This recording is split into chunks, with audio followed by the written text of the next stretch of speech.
So I'm just focused on that right now. And if it happens, it's like cool. I'm not in a rush to get no tattoo covered up right now. I'm not in a rush to date right now. I just want to like appreciate the moment for what it is right now. Like I think more so than anything, it's not about love right now. It's about my fans. And yeah. They called her the princess of hip-hop soul. But these days, Keyshia Cole's crown is looking a little dented. The platinum plaques are still on the wall, but the headlines? They've got less to do with chart positions and more to do with handcuffs, screaming matches, and a string of chaotic romantic entanglements that seem ripped from a courtroom soap opera. Before the BET Awards crowd could even finish cheering her surprise duet with Glorilla, the internet was already buzzing about something else entirely: the freshly inked love tattoo covering the name of her ex, and the whispers that she might be back in the Birdman vortex. Well, I'm not dating. Yeah, so it's not like, oh, I'm dating some dude and I'm sitting across the table and I got him on my chest. Like it's like, you know what I mean? Like I guess I got too much work to do right now. Right. Like I'm going on tour. Yeah. The BET Awards is coming up. Yes. Yep. Boom, I'll boom, be there. boom. Yeah. Let's rewind. Remember 2014? The scene at Birdman's LA condo still plays out like a script from a bad reality show. 5 a.m, Keyshia storms in like she's got the building on fire watch, finds longtime Cash Money associate Sabrina Mercadal stepping out of the bathroom and reportedly launches into full meltdown mode, allegedly punched, scratched, clawed. Mercadal ended up in the ER and Keyshia ended up in a jail cell. That lawsuit didn't just stain her public image, it confirmed something fans had quietly suspected for years. Keyshia Cole's personal life isn't just messy, age dangerous. But Keishia, what I've always loved about you is you've always been relatable with your music and even like showing your life on TV with your family and everything like that. Was there ever a point that you said that you regretted doing that? Hell Being yeah. too real, putting it out Hell there? yeah. Hell yeah. When everything started going, can I say that? Yes. Okay, thank you. So when she started teasing a reunion with Birdman, private meetings during tour stops, cryptic posts, even that suspicious tattoo swap, we couldn't help but ask, is history repeating itself? A former associate close to Cole's camp claims she's been off the grid in New Orleans more than once in recent months. The label isn't commenting, her team, silent. But fans are doing the math, and let's just say the answer isn't 0. And then there's the lingering smoke from that social media feud with none other than Beyonce. Yes, that Beyonce. In 2013, Keyshia let her Twitter fingers fly after Beyonce's Super Bowl performance, calling out lyrics, shading the choreography, and instantly becoming the internet's most wanted. The BI Hive didn't just clap back, they devoured. Even a decade later, that moment clings to Cole's legacy like glitter on velvet. And sure, she's since tried to walk it back, even admitting recently that she once studied Beyonce to learn the industry playbook. But for many fans, that olive branch came way too late. I don't know. I feel like a lot of things are coming to light. I feel like it's been 20 years and the person I was for the first 10 years of my career is not the person that I am right now. So, and I think I've proven that by not going to jail as of recently. As of recently. And I think that I've been doing a great job. I think that I... Legal battles, burned bridges, and a rap sheet with more entries than her last album. And yet, somehow, she's still here, standing center stage on an international tour belting out love like it's 2005. Which brings us to the real mystery. How does someone so gifted keep crashing into chaos? Maybe the answer lies back in Oakland. Keishia's upbringing wasn't just rough, it was survivalist. Raised in one of the toughest corners of the Bay Area, her earliest years were steeped in instability, trauma, and a constant sense of fight or flight. She's never sugarcoated that reality. In interviews, she's called herself a fighter, both in the streets and in the studio. That grit bled into her music, the raw vocals, the brutal honesty, the heartbreak anthems that made her a household name. But outside the booth, that same fire has a habit of exploding at the worst possible moment. Let's not forget, this is the woman who got a DUI on the same night she signed her first record deal, her 21st birthday no less. As she recalled it, she was blasting Shakur in her Acura Legend when the cops pulled her over and basically said, "That's why you're going to jail right now." Fast forward to 2025 and she's sharing that story with Glorilla like a war veteran trading scars. "Girl, me too," she said after learning Glo had her own run-in. It's a twisted kind of sisterhood, trauma bonding over mugshots. But in Keishia's world, that's just Tuesday. No, when you see it on Instagram, you see that you think I'm in love fast then. But there's definitely something built before Leading I into just, it, right. before I just post somebody. Like, I'm not just. But you like, love. I definitely love for sure. Like, I'm a lover girl, for sure. But and you haven't given up on that. I hope not. Yeah. So when we see her cozying up to Hunk's show one week, ripping his name off her chest the next, and then posting a lovey-dovey car sing-along the week after that, we're not shocked. We're just tired. Tired the way fans are when they ride with someone through platinum highs and jailhouse lows. She's always loved hard. Even she admits it. But love for Keyshia seems to come with a body count of burned relationships and career detour. And speaking of bodies, specifically of work, let's talk about that new tattoo. The bright red love inked across her chest isn't just a tribute to her biggest hit. It's also a cover-up, quite literally, of Hunk Show's name. She told the Breakfast Club she couldn't truly move on until that tattoo was gone. But the minute she got it lasered off, boom, she's back in the car with him, singing You Complete Me. Fans were furious. One follower wrote, "Next time, keep it to yourself, have us out here hating a brother for nothing." Another, "We tired, Keyshia fur." And maybe they're right. I haven't decided to date again. Not yet. I take compliments. Thank The way you. you answered that. Thank you for that. And then no, but am I ready to move on? No, I still got the tattoo here, so I can't. Like, I feel like I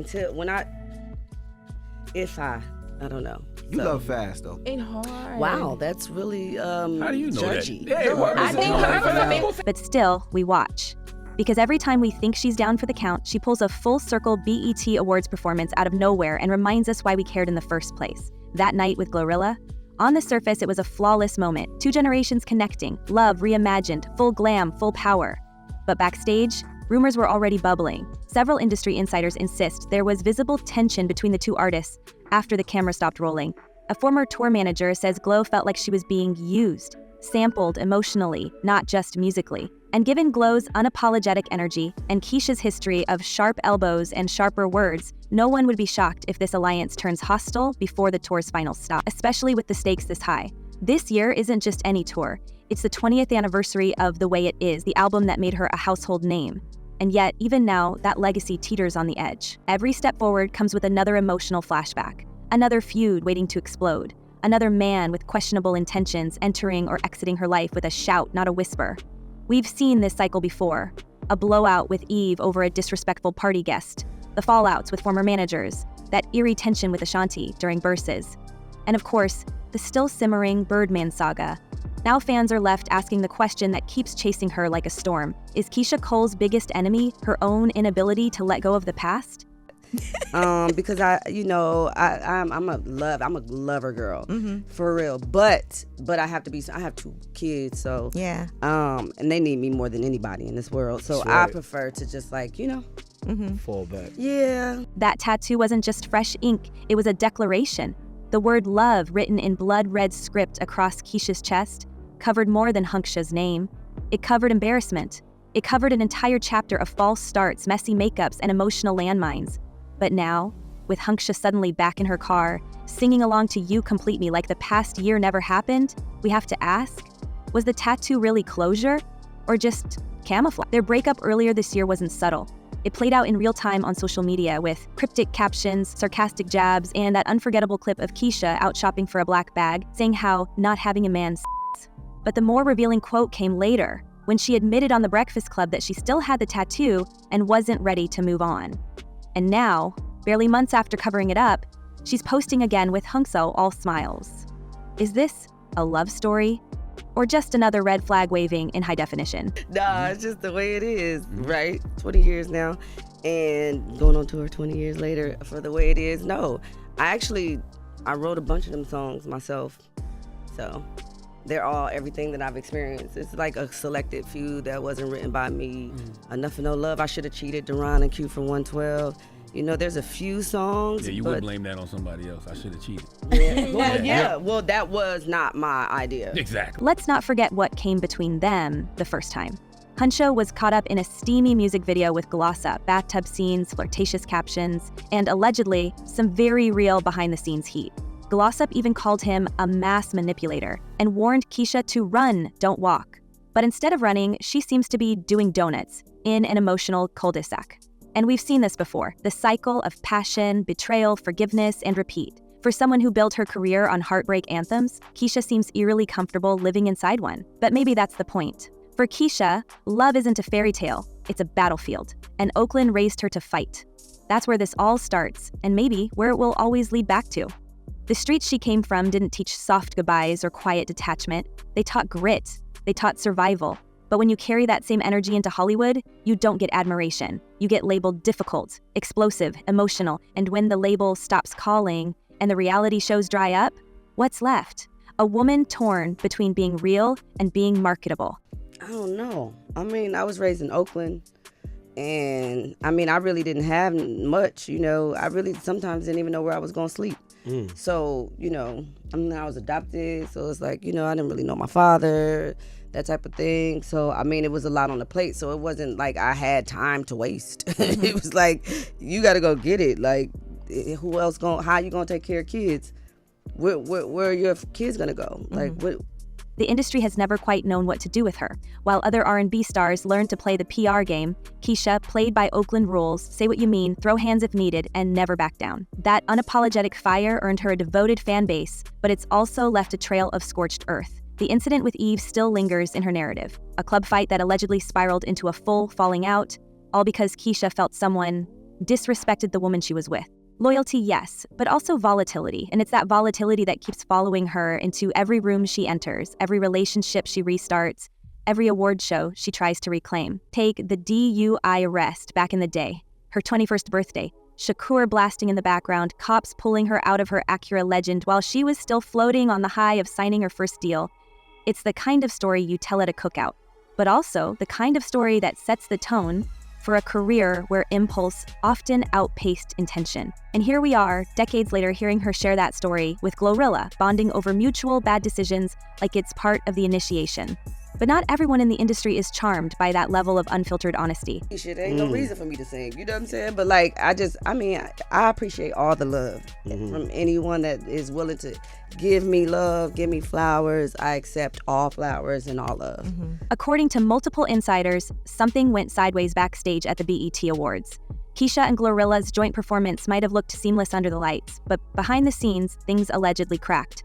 A sound tech claims there was yelling. A security guard told a tabloid source that two entourages had to be physically separated.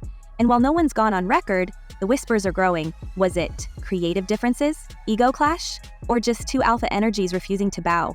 Whatever it was, it's another reminder that Keyshia doesn't just clash with men. Her fire sometimes burns bridges with the very women trying to uplift her. And this isn't an isolated incident. From former collaborators to reality show co-stars, Keyshia's history is littered with fallouts and feuds that never fully mend. Even her retirement announcement, "I'm retiring," came across more like a mic drop than a career move. Then weeks later, she backpedaled, saying she was still performing, just not releasing new music, yet. It's as if she's caught between wanting peace and chasing legacy, unsure whether to fade into motherhood or keep fighting for the respect the industry's never fully given her. I don't know if it's a survival thing, like, because I'm always in survival mode, and I'm always, like, ready to, like, work, you know what I'm saying, for mine. Like, I'm not ever, like, sitting back just peeping it, like, oh, wow, this is, like, I think that was Usher's way of saying, chill, they got this. And I'm like, yeah, but they always got it. Like, I don't have to sing at the shows. Like, Right. Yeah, you don't. Which brings us to the tour, the massive, glitzy 25-date celebration of The Way It Is. On paper, it's a victory lap. Sold-out arenas, legendary guests like Lil' Kim and T-Pain, vinyl reissues, an avalanche of love from fans who've grown up with her heartbreak anthems. But underneath the stage lights, the shadows still follow. Fans are excited, yes, but they're also bracing themselves. Every city brings a new rumor. Is Show on the tour bus? Was Birdman spotted backstage in LA? And what exactly happened in that dressing room in Brooklyn that made a crew member quit mid-show? Even the tattoo itself, meant to symbolize rebirth, now feels like a metaphor in reverse. The moment it healed, she was back in old patterns. So we ask, what does this reunion with Show mean for her mental and emotional stability? Is she writing the next chapter of her love story or setting the stage for another emotional implosion?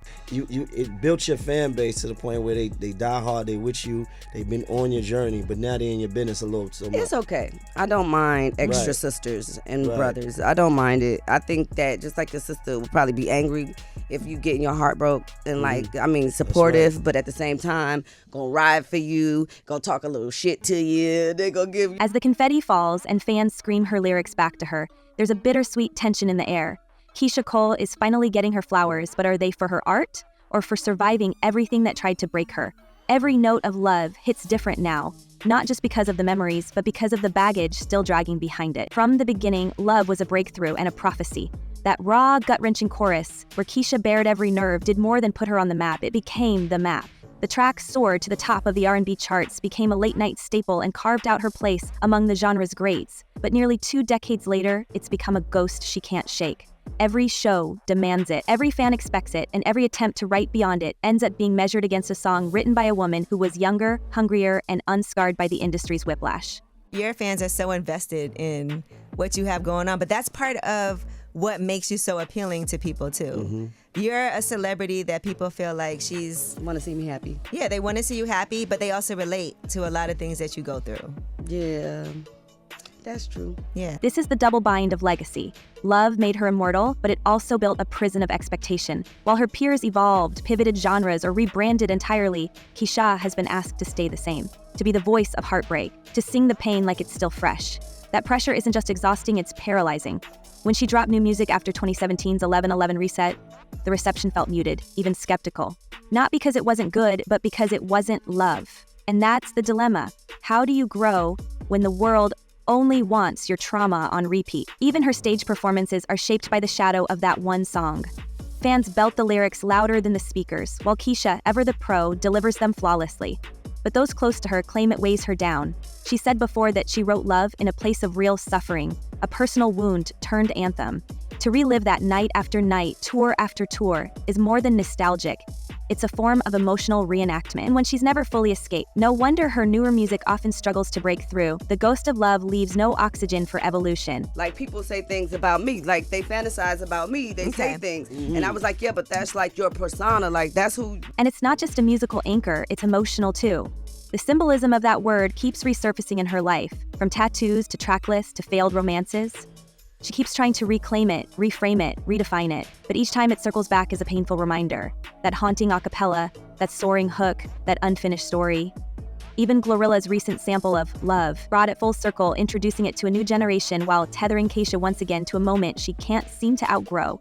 It's no longer just her hit, it's her I was like, wait a minute, that is not what's happening here. Wait a minute, like how did I become like a target in this? Like, what's going on? So when we talk about Keyshia Cole's career, we can't ignore the burden of her own brilliance. Love gave her everything, but maybe also took everything that came after. And now, as she tries to reinvent herself on this 20th anniversary tour, she's forced to confront whether that one perfect song was a gift or a curse that won't let her evolve. As Keyshia steps back into the spotlight, her fans are left wondering, will this be the redemption arc we've all been waiting for? Or the final chapter in a career defined by drama? What do you think? Has Keyshia Cole gone too far, or does she deserve a second chance? Sound off in the comments and let it all out. We'll be watching. Until next time, stay loud, stay curious, and never ignore the signs behind the spotlight.